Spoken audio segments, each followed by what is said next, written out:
on television in a set when the weather's finished. There's your auto cue. Can you open the show for me and say hello, welcome to breakfast time? To talk about. Obviously, you're going to read the white script. Don't say dot, dot, dot. Yeah. You know. Uh, The cameras above it. And then if you can read the orange colour for me here. If you just look at that, the camera will pick you up. in a minute, it comes to the last And it page, will go, and you then read you've the just got white 10 seconds and left. So when you see this bit, you've just got 10 seconds. you read it on.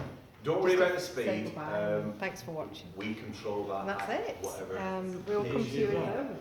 We're going to show, you're going to introduce what we call some pre-recorded news packages that the broadcast journalists have already put together for the news team upstairs. You introduce them, then introduce Dave on the weather. Dave will do his weather bulletin, and then we come off air. Are we happy to go? Let's give it a go. Absolutely good stuff. Good luck, everybody. Can I ask for absolute quiet on the set? We are now live. Stand by, everybody. Here we go. 10 seconds. Sorry, what's your name? Alison. Axel. Alison. Alison, sorry. Yeah. Okay, Alison. 3, 2, 1, and over to you. Hello and welcome to Breakfast with Alison and Mike. And we are broadcasting live from our studio here at Media City, UK. And here are today's headlines. Prince Charles has taken the tube for the first time to celebrate the 150th anniversary of the London Underground. The Prince and his wife, the Duchess of Cornwall, travelled one stop on the Metropolitan line from Farringdon to King's Cross. It was the first tube line to offer the service on the 9th of January 1863. There we go. It's not every day you see a member of the royal family using public transport. Never. That's what, however, Prince Charles and Camilla did this morning. The Prince of Wales and the Duchess of Cornwall took a ride on the London Underground. It's all part of the celebrations marking the tube's 150th anniversary. Alison, you pick up with If wild you want the weather in the minutiae, Australian they travelled state. between Stand by 5 Farringdon and seconds. King's Cross on the Metropolitan line. And guess what? They got a seat. Back to you. Wild weather in the Australian state of Queensland has led to a small town becoming covered in foam, whipped up by rough seas. Residents and visitors could be seen playing in the foam and taking pictures of the unusual conditions on the Sunshine Coast. In Australia, they've been suffering from scorching temperatures, bushfires, tornadoes, floods, and now foam.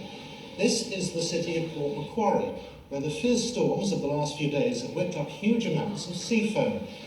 And further north in the Sunshine Coast, the foam there has been hiding some surprises. 5 seconds, Mike, you pick up with now. How would you deal? Stand by. Nothing more than a close shave. Now, how would you deal with an unexpected interruption whilst live on TV? This happened to Professor Robert Kelly when he was being interviewed on BBC News. The professor managed to keep his composure and completed the interview, but the clip has gone viral. Scandals happen all the time. The question is how do we manage the scandals?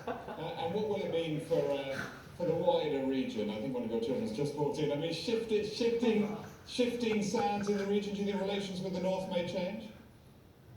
Well, that's I would be not surprised to see Dave, we're coming to you next. Stand by, okay? My apologies. 10 seconds, Alison. The region. You pick up with, well, that's not. 5, 4, 3, 2, North Korea, North, South Korea. well, that's not something you see every day. Well, that. And now we go over to the weather. Good morning, everybody.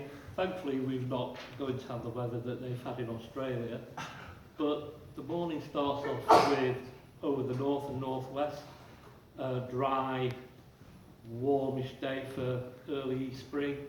As we come down, we come to the Midlands again on a good cloudy day. I'm afraid for the south, it's going to be a wet and rainy day. It's going to be raining mainly for the day, with the wind coming in from the east, mild weather. 10 seconds left. So here you have your summary of the weather for Thursday and 5 Friday seconds now. for Edinburgh. 3, Say goodbye. 2, Goodbye. 1. Go. That's all from us in the studio. Thanks for watching. watching. Have a good day. Excellent. Goodbye. Really good.